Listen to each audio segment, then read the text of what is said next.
Mumawulire amalala agabutikidde abasuubuzi ba diapers basatira oluvannyuma lw'okubabinikako omusolo omupya ne bagamba nti kirabika nga embeera ebalemeredde nga tebamanyi na kyakuzaako era batuuse okuva mulimu guno nga wano we basinzidde okukubira bikikwatako omulanga okubaddiramu.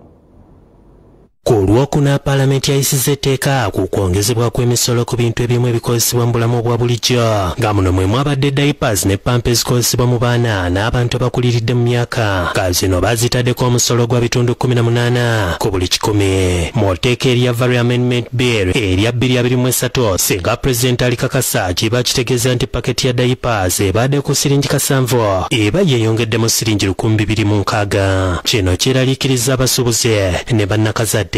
Pamper ne diapers tezibaddeko omusolo kuba zibadde zibalibwanga ebikozesebwa mu bujjanjabi. Ababaka bategeezezza nti diapers si nnungi eri obutonde bw'ensi. No adult person would really use diapers, and therefore we should limit this to the exemption to only for adults.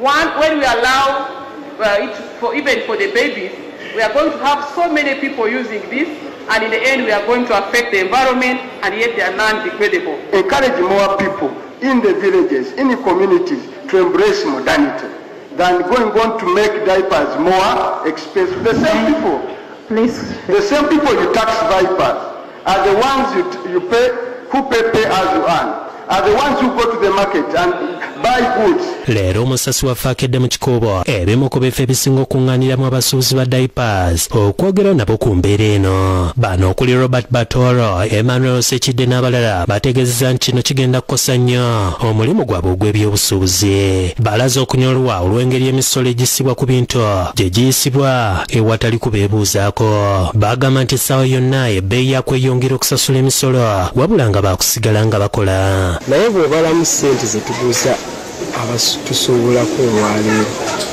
nga tubongeramu ssente zo gavumenti zeebeeyagala tuba tetusobola kutunda bintu ebyo wabula tewali wagenda kubitunda.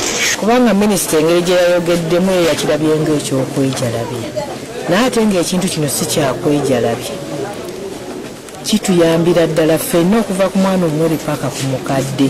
Buli muntu waka okyetaaga especially for the babies.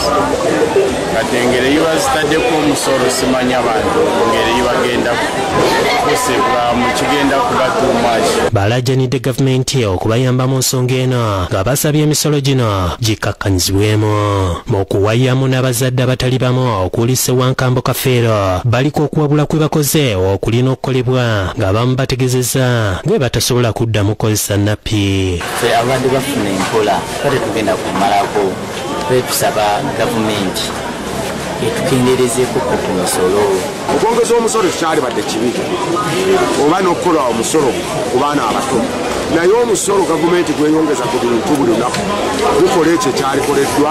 Ssentebe w'abasuubuzi abeegattira mu kibiina kya Kasiita Thaddeus Musoke agambye nti abasuubuzi boolekedde akaseera akazibu olw'emisolo emingi egibaggyibwako nga kati bakolerera mu kufiirizibwa. Ono agumizza abasuubuzi bano n'ategeeza nga bagenda okutwala okwemulugunya kwabwe eri Paalamenti okulaba nga wabaawo ekyamangu ekikolebwa ku nsonga eno.